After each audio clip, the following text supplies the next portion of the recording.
अवधूत चिंतन श्री गुरुदेव दत्त दत्तदेसी हो.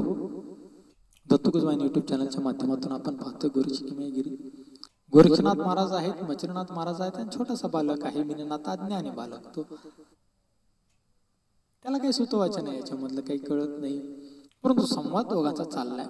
आणि मच्छिंद्रनाथांना प्रश्न विचारतायत ज्यांनी सोन्याचा डोंगर केला आपल्या सिद्धी मंत्रांनी शास्त्री मंत्रांनी, ते म्हणजे गोरक्षनाथ महाराज.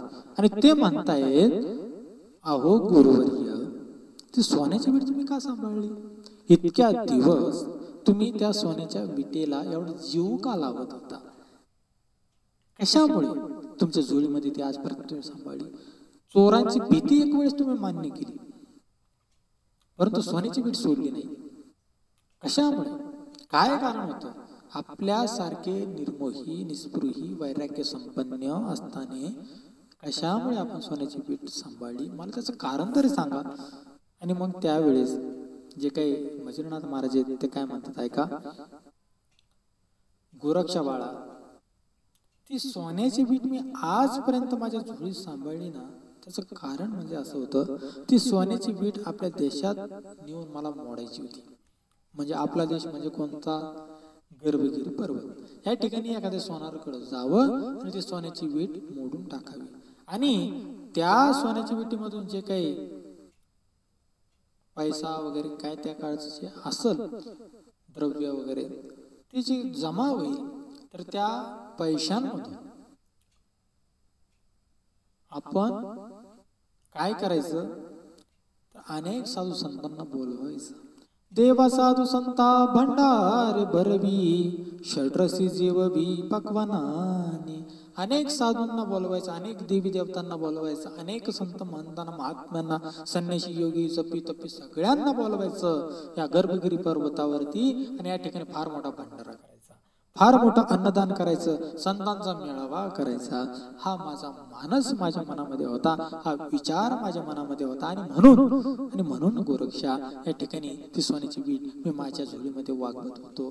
ती मला मोडायची होती. त्याची कोण जे काही द्रव्य येईल, जो पैसा येईल, त्याच्यामधून मला या ठिकाणी फार मोठा संतांचा मेळावा भरायचा होता. संत मेळा, संतांचा या ठिकाणी सगळ्यांचा समूह मला इथं सांभाळायचा होता. नवे नवे अनेक देवी देवता, असा समूह कधी कोणी जमवला नसेल, असा संत मेळावा कोणी घेतलाच नसेल, असा अगदी जागतिक स्तरावरचा जरी म्हटलं तरी जमेल, विश्वामध्ये असं झालं नसेल, असं संतांचा मेळा मला जमवायचा होता. आणि त्याच्यामुळे म्हटलं आपल्याला आता व्यवहार येतोच, व्यवहार येतोच.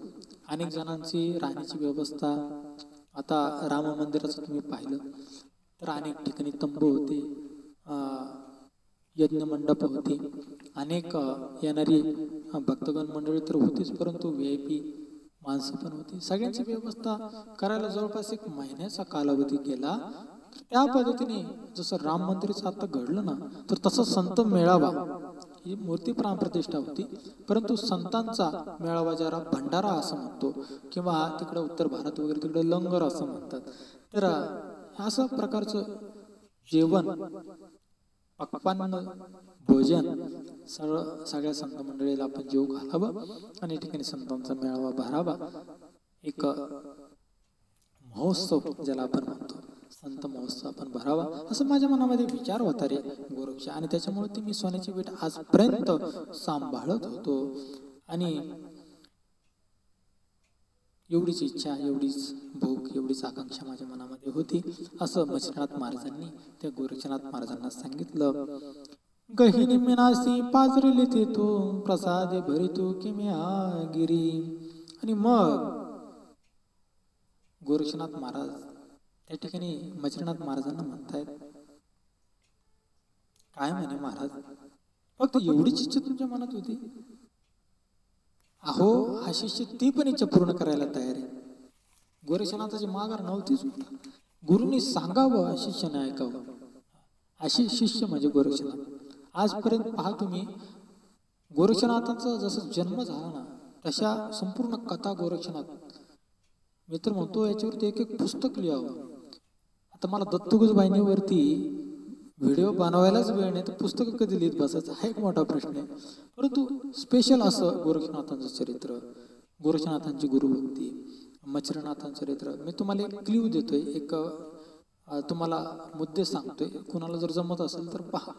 एक काय असतं, कल्पना असतात आणि कुठून माणसाला काही काही गोष्टींचं एक प्रेरणा भेटेल सांगता येत नाही. म्हणून दत्तगुरुबाईंनी सुद्धा प्रेरणा देण्यासाठीची हा कोणाला जमत असलं तर नवनाथ भक्तिसारामध्ये गोरक्षनाथांचं जीवनचरित्र, केवळ गोरक्षनाथ महाराज, किंवा जसं गीतेमध्ये अर्जुन त्याचं एक व्यक्तिमत्व आहे अर्जुनाचं, तर त्या पद्धतीने अनेक पुस्तकं आहेत सध्या मार्केटमध्ये उपलब्ध. तसं नवनाथ भक्तिसारावरती सुद्धा होऊ शकतं बरं का. मच्छरनाथांचं चरित्र, मच्छरनाथ कसे होते, त्यांचा स्वभाव, गुणधर्म, सगळ्या गोष्टी. एक मच्छरनाथांचं सुद्धा एक मन आहे. त्याचबरोबर गोरक्षनाथ महाराज आहेत. कानिपनाथ महाराज तर माझे फार आवडतेत. मध्यंतरी माझं चाललं तर कानिपनाथांवरती अगदी कादंबरी जरी म्हटलं तरी आपण लिहू शकतो. एवढं छान चरित्र नवनाथ भक्तिसारामध्ये नाथांचं आहे. आणि हे नाथ कळले पाहिजे, त्यांचं मन, त्यांचे विचार, त्यांचं प्रगल्भ जी काही विचारसरणी, समाजाला एक आदर्श देणारी, एक समाज प्रबोधन आणि नाथचरित्र असं सांगड घालत हे लिखाण जर झालं तर समाजाला याचा फार मोठा फायदा होणार आहे भविष्य काळामध्ये. आणि हे आपली संत मंडळी यांच्याविषयी समाजापर्यंत देणं हे आपलं कर्तव्य आहे. आणि म्हणून दत्तगुरुबाईंचा एक छोटासा प्रयत्न, छोटासा म्हणेल मी, सूर्याचा प्रकाश किती मोठा तेथील एक किरण सुद्धा नाही. आणि म्हणून आमचा नेहमी प्रयत्न असतो की लोकांनी ऐकावं, दत्तदेसांनी आमच्या ऐकावं, थोडंसं तरी नाथचरित्र कळून घ्यावं. गोरक्षनाथ महाराजांचा जसा जन्म झालाय तेव्हापासूनचं चरित्र जर गोरक्षनाथांचं काढलं ना तर गुरु भक्तीमध्ये एवढे तल्लीन आम्हाला गोरक्षनाथ महाराज दिसतात की स्वतःचा डोळा सुद्धा काढण्याचा प्रसंग त्यांच्यावरती आला तर त्यांनी मागं पुढे पाहिलं नाही. त्या बाईला डोळा दिला, माझ्या गुरुला तो उडदाचे वडे दे, काही काढचं नाही, मी माझा तुला डोळा देतो. गोरक्षनाथांनी एवढं दिलदार वृत्ती दाखवली आपल्या गुरुसाठी. आणि म्हणून गोरक्षनाथ महाराज आणि त्यांचे जे काही शिष्य वर्ग किंवा त्यांचं जे नाव आहे नाथ संप्रदायामध्ये, एवढं मोठं नाव आहे गोरक्षनाथ, फार मोठं नाव आहे गोरक्षनाथांचं. नाथपंथाची ओळखच गोरक्ष किमगिरी पासून आहे, गोरक्षनाथांच्या नावापासून आहे. जरी आद्य कोण आहे, नंतर कोण आहे, मधले कोण आहे, असे अनेक नाथ आहेत नवनाथांमध्ये, परंतु गोरक्षनाथांमुळे जी ओळख आहे नाथपंथाची ते फार. आणि आपल्याकडे गोरख धंदे असं म्हटलं जातं.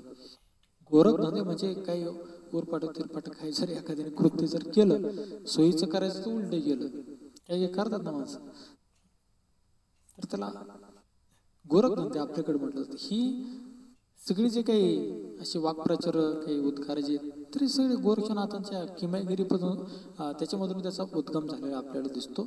कारण की नाही ना सोयीचं वागला तर मग उलट करूयात, अशी गोरक्षनाथांची जीवनशैली होती. नाही ना सोयीचं जमलं तर उलट करायचं काहीतरी. कधी कधी काही काही गोष्टी उलट्या कराव्या लागतात. एक दिवस मी नट बसवत होतो, ते नट सुईचं फिरवत होतो, मग ते काय पॅकच व्हायना, आवळानच गेला. नंतर म्हटलं मग यार उलटा फिरवून बघू, तो फिट बसला. असं कधी कधी करावं लागतं. काही काही नट असतात ना असे उरफाटे समाजामध्ये, तर कधी कधी उलटही काही गोष्टी कराव्या लागतात. असो, तर गोरक्षनाथांचं जीवनचरित्र मी तुम्हाला सांगत होतो की स्पेशल विशेष अशा प्रकारचा गोरक्षनाथ जर आम्ही नवनाथ भक्तिसारातून जर काढला, एक आदर्श शिष्य म्हणून त्याचं वर्णन जर करायचं ठरवलं तर फार अवर्णनीय, त्याचं वर्णनच आम्ही करू शकत नाही असे असणारे गोरक्षनाथ महाराज आहेत. आणि गोरक्षनाथ महाराज इतके महान झाले कसे? फक्त एकच केलं, मेरी भक्ती, गुरु की शक्ती. शाबरी मंत्रामध्ये हा प्रयोग असतो, मेरी भक्ती गुरु की शक्ती. माझी भक्ती फक्त कोणावरती? गुरुदेवांवरती. गुरुदेवांची शक्ती आहे आणि म्हणून गोरक्षनाथ महान आहेत. काय केलं? काहीच नाही, फक्त मच्छरनाथ महाराजांची आज्ञा ऐकायची. गुरुंनी सांगितलं ते ऐकलं, जास्त डोकं लावायचं नाही. साहजिकच संसारामध्ये पाहतो मी, बायकोनीच सांगितलं ना आपण ऐकलं, तर माझा नवरा फार कोणी नाही ऐकलं, माझं वाटोळ केलं मायबापाने. हे प्रसंग सहज जे आपण जीवन जगतो ते जीवनामध्ये आपण पाहतो. मुलांनी जर एखादी मागणी केली पित्याकडे, त्याने जर दिलं, एखादं चॉकलेट असेल, कॅडबरी असेल, माझे वडील फार चांगले, आणि जर त्याने नाही दिलं तर ज्याने दुश्मनी. तर अशा पद्धतीने आपण सहज जे दैनंदिन आपले जे जीवन आहे, सर्वसामान्याचं जे जीवन जगतो, तर त्याच्यामध्ये अनुभव आपण पाहतो. तर त्या पद्धतीने जर आपण ऐकलं तर त्याला मोठेपणा देतो, तर त्याला आपण प्रिय मानायला लागतो. त्या पद्धतीने गुरूंनी सांगावं आणि शिष्याने ऐकावं. हे अध्यात्म सुद्धा हीच परंपरा आहे. गुरूंना उरफाटा प्रश्न करूच नाही. गुरूंनी सांगितलेला मंत्र, एक अक्षर सुद्धा मंत्रासारखं आहे.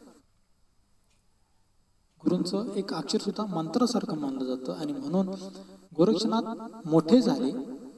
दत्तदेस योगेश दाभाडे दत्तुकुसबाईंवरती सांगतोय, कशामुळं? काहीच नाही, आम्ही आमच्या गुरूंचं ऐकलं.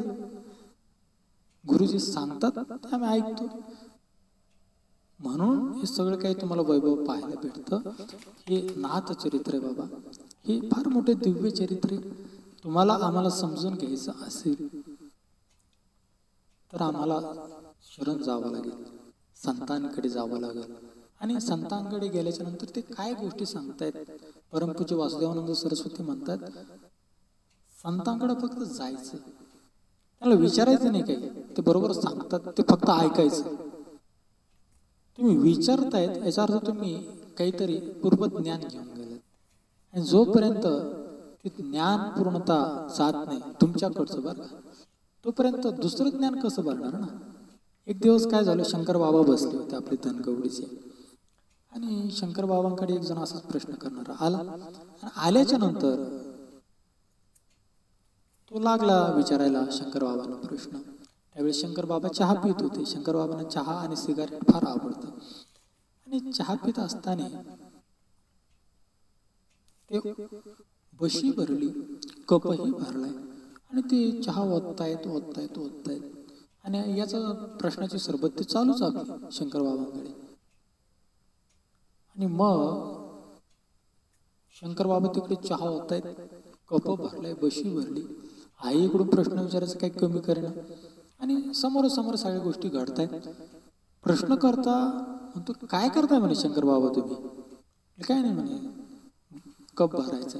अहो म्हणे, कप भरून बशीही भरली आणि चहा खाली सांडायला लागलाय, आणि तुम्ही म्हणताय मला कप भरायचा, बशी भरायची. अरे म्हणे मूर्खा, तुला एवढंही कळत नाही. भरलेल्या बशीमध्ये, कपामध्ये चहा मावू शकत नाही, तो खाली सांडणारच आहे. तसं तुझं जे अज्ञान आहे किंवा तुझं जे काय पोकळ शहाणपणा आहे, तो जोपर्यंत तू सोडणार नाही तोपर्यंत तुला ज्ञान प्राप्ती होणार नाही, तुला तुझ्या प्रश्नाचं उत्तर मिळणार नाही. अगदी त्याच पद्धतीने गुरूंकडे जात असाल, रिकामा होऊन जा. घडा जर रिकामा असेल, कप जर रिकामा असेल, बशी जर रिकामी असेल, तर चहा मावेल का भरलेल्या बशीमध्ये मावेल? सांडणार आहे ना खाली, तो किती टाकाना वरून तर सांडणार आहे. जसं शंकर बाबाने सांगितलं ना, तसं एक शिष्य होण्यासाठी गुरूंकडे जाताना मोकळं होऊन जा, पूर्णतः रिकामा होऊन जा. कारण की रिकामा असलं तरच भरता येईल. आणि काही जर रिकामा नसेल, काही काही अर्धे भरलेले गाडगे असतात, अधुरा ज्ञान तो अंधा आहे, अर्धवट ज्ञानी असतात, त्याची एवढी फुशारकी मारतात, मला एवढं माहिती पुढचं शिकू. परंतु काही काही गोष्टी अशा असतातच त्याचे हो, त्या मुळातूनच शिकाव्या लागतात. आणि मुळातून घेतलेली कुठलीही गोष्ट ही कधीही चांगलीच असते. अर्धवट याचा अर्ध त्याचा अर्ध सगळ्याचं मिक्स कॉम्बिनेशन करायचं, त्याच्यातून जे तयार होतं त्याला हायब्रिड असं म्हणतात. ते गावरानही नसतं, तर त्या पद्धतीने संकरित ज्याला आपण म्हणतो ना आजच्या काळात. आणि या संकरित खाण्यामुळं किती आरोग्यावर परिणाम होत आहेत तुम्हाला चांगलं माहिती. म्हणून ते सामाजिक आरोग्य असो किंवा शारीरिक आरोग्य असो, शब्द थोडे माझे कठीण असतील ऐकायला, परंतु समजून घेत चला. गोरक्षनाथांनी काय केलं? गुरूंची आज्ञा मानली, गुरूंच्या आज्ञेप्रमाणे. आणि म्हणून ज्ञानदेवाप्रमाणे निवृत्ती देवी ज्ञान, समाधी संजीवन हरिपाठ, जसं माऊली सांगतात ना, तसंच निरुद्देवाने दिलं म्हणून ज्ञानदेव घडले. हे ज्ञानेश्वर माऊलींची अशी कितीतरी उदाहरणं आहेत. ज्ञानेश्वरीमध्ये तर एवढं छान छान गुरुदेवांचं वर्णन केलेलं आपल्याला दिसतं. गुरूंचा महिमा आहे, गुरूंचं वैभव. आम्ही तर बघतो मेरी भक्ती गुरु की शक्ती या शब्दात मी सांगेल. तुम्ही सांगा गुरुवर्य, एवढीच इच्छा होती संतांची मांदियाळी करावी, संत संमेलन या ठिकाणी भरवावं, त्यांना जेवू घालावं, अन्न छत्र या ठिकाणी आपण चालवावं किंवा भंडारा करावा.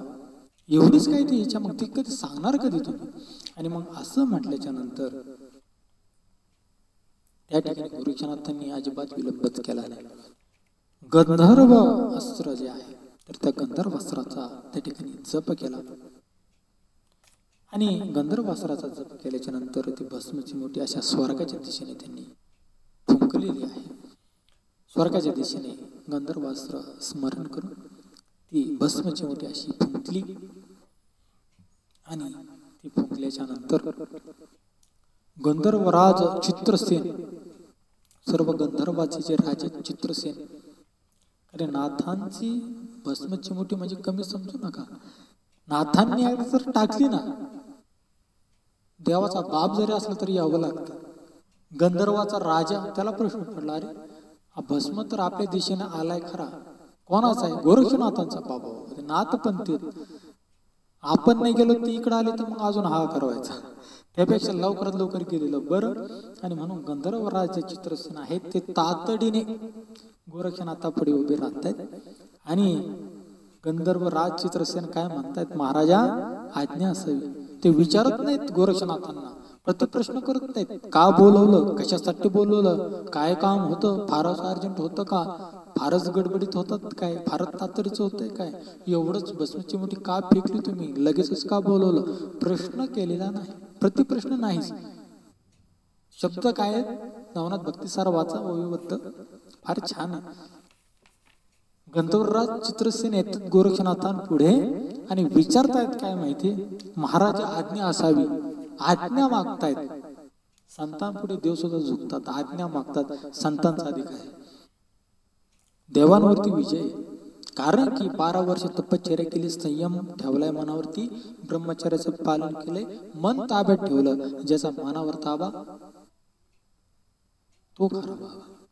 तसं विश्वावर स्वामित्व चालतं, प्रभुत्व चालतं.